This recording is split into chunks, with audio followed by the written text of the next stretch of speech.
Dengue fever, my self doctor Deepak Singh, allied science specialist. आज हम लोग डेंगू फीवर का मेडिसिन के बारे में बात करते हैं कि डेंगू फीवर का ट्रीटमेंट कैसे करेंगे, किस तरह से इसको मैनेज करेंगे। देखिए, डेंगू फीवर का दूसरा नाम है हेमरेजिक फीवर। इसको हम बोन ब्रेक फीवर भी बोलते हैं या डैंडी फीवर भी बोलते हैं। कई नाम से इसको पुकारते हैं इसलिए कि इस बुखार में बोन में भी दर्द होता है ना। अब वो कैसे दर्द होता है बात करते हैं। चलो, और हेमरेजिक फीवर क्यों बोलते हैं ये बता रहा। देखिए, ये जो डेंगू फीवर है ये एक वायरस से होता है। यह एक वायरस है, डेंगू वायरस नाम है इसका।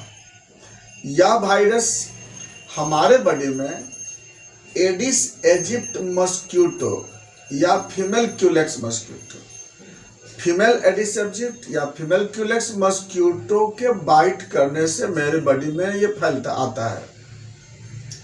नॉर्मल में ये उस मस्क्यूटो के सलाइवा में रहता है। जब वो मस्क्यूटो बाइट करता है तो ये डेंगू वायरस मेरे बॉडी में चला आता है।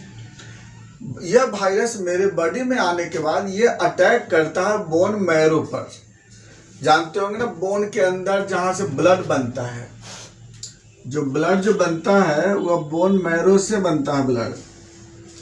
तो मेनली ये वायरस जो है ना, इसी बोन मैरो के टिश्यू पे अटैक करता है। ये बोन मैरो टिश्यू जहाँ से ब्लड बनता है, और उसमें भी एगो जो बहुत स्पेशल टाइप का सेल होता है मेगा कैरियोब्लास्ट। आप इसके बारे में कभी सुनेंगे।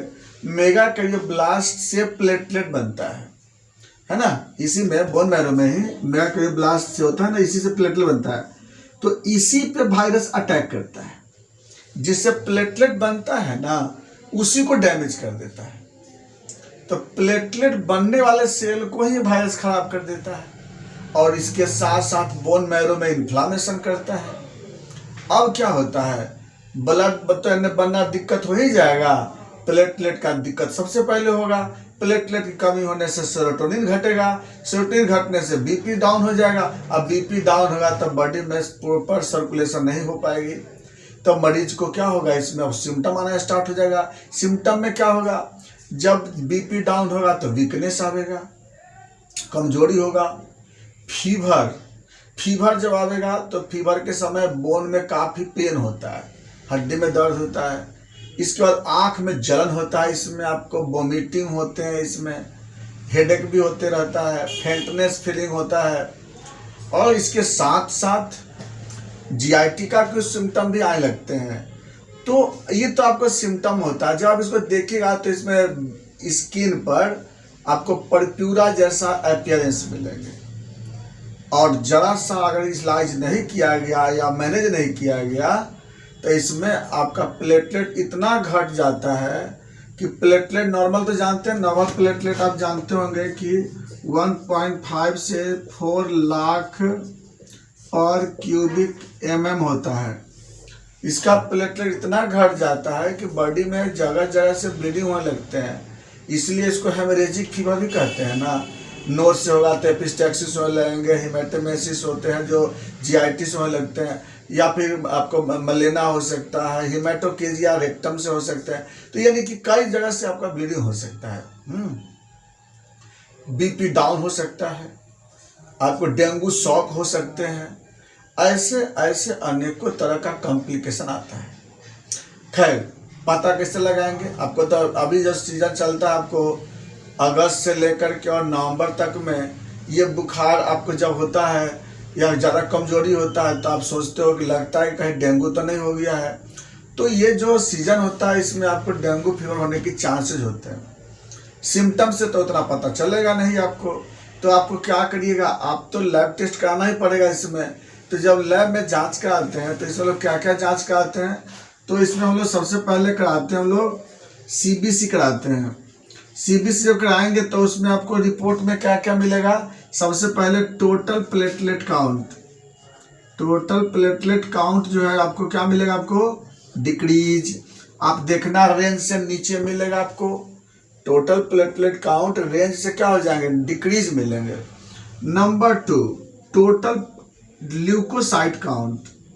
ल्यूकोसाइट काउंट अगर WBC काउंट कर देखेंगे तो आपको डिक्रीज मिलेगा आपको। है ना, वो भी घट जाएगा आपको। कभी किसी किसी में नॉर्मल भी रहता है, वो नहीं बोलते हैं इसके बारे में, या डिक्रीज या नॉर्मल भी रह सकता है। डीएलसी में देखिएगा ना डिफरेंशियल काउंट में, तो लिम्फोसाइट आपको बढ़े मिलेंगे, लिम्फोसाइट बढ़ा मिलेगा आपको। और आप हीमोग्लोबिन परसेंटेज कराएंगे तो ये जोड़ी नहीं है इसमें, मे बी कि आपको डिक्रीज मिल सकता है ना, आपको डिक्रीज मिल सकता है या नॉर्मल भी रह सकता है, इसमें कोई बता नहीं है। लेकिन अब हम लोग मेन क्या कराते हैं, एलाइजा फॉर डेंगू, है ना। अब मेन कराते हैं हम लोग एलाइजा फॉर डेंगू। इसको देखिए समझिए अपने गौर से। तो जब एलाइजा कराएंगे डेंगू का, एलाइजा फॉर डेंगू, जब ये जांच कराते हो तो उसमें आपको पहले मिलेगा NS1 पॉजिटिव। अगर NS पॉजिटिव आया तब इसका मतलब कि डेंगू कंफर्म पॉजिटिव है आपका। अगर इसमें आपको IgM अगर पॉजिटिव है तब इसका मतलब कि इन्फेक्शन अभी एक्यूट फैले हुए इसमें, और IgG अभी पॉजिटिव है तो इसका मतलब तो ये तो कंफर्म हो गया ना कि इन्फेक्शन हो गया आपको।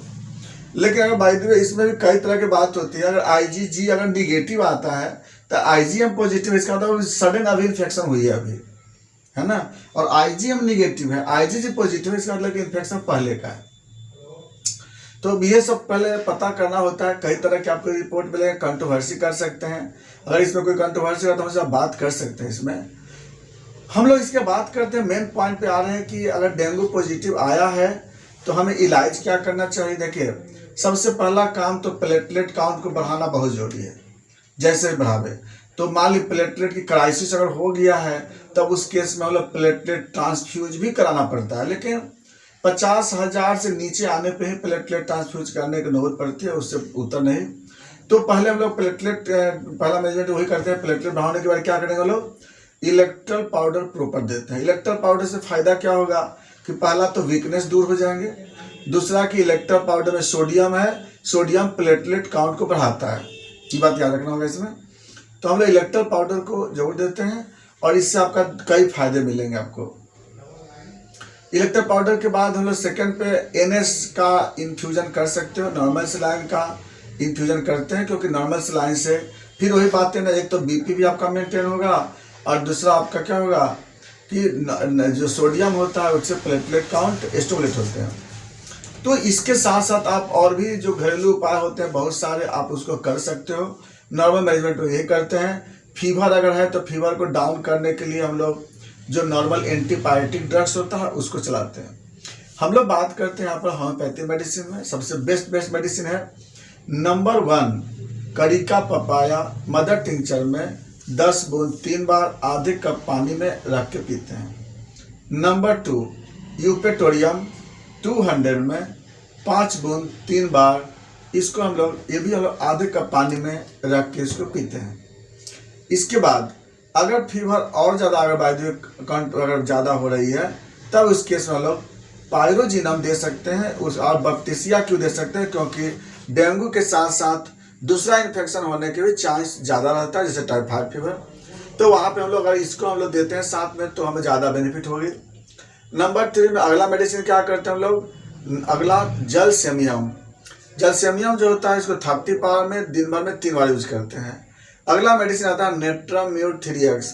नेट्राम्यूट 3x या नेट्राम्यूट 6x, दोनों में से कोई भी दे सकते हैं आप। इसमें हम लोग 6 टैबलेट 3 बार देते हैं। इसमें आपका बहुत इंपॉर्टेंट आपको ब्लड प्रेशर को भी रेगुलेट करेगा और प्लस आपको ये कंट्रोल करेगा आपको इस प्लेटलेट को जो कम हो जाते हैं उसके लिए। तो ये सब मेडिसिन चलाते हैं। और बाकी क्या करते हैं कि जैसा आपको केस मिलता है, अलग अलग तरह के केस मिलेंगे, अलग अलग आपको डायग्नोसिस मिलेंगे, अलग अलग कॉम्प्लिकेशन मिलेंगे, उसके अनुसार भी हम लोग दवा यूज करते हैं। अब ब्लीडिंग कंट्रोल नहीं होगा तो हम लोग क्या करेंगे, हेमामिलिस तो देना पड़ेगा हमें। तो इसलिए क्या होता है कि केस के अनुसार फिर हम लोग दवा चलाते हैं। ये आपका डेंगू का ट्रीटमेंट है। बाकी बातें चलेंगे नेक्स्ट वीडियो में। Thanks for watching.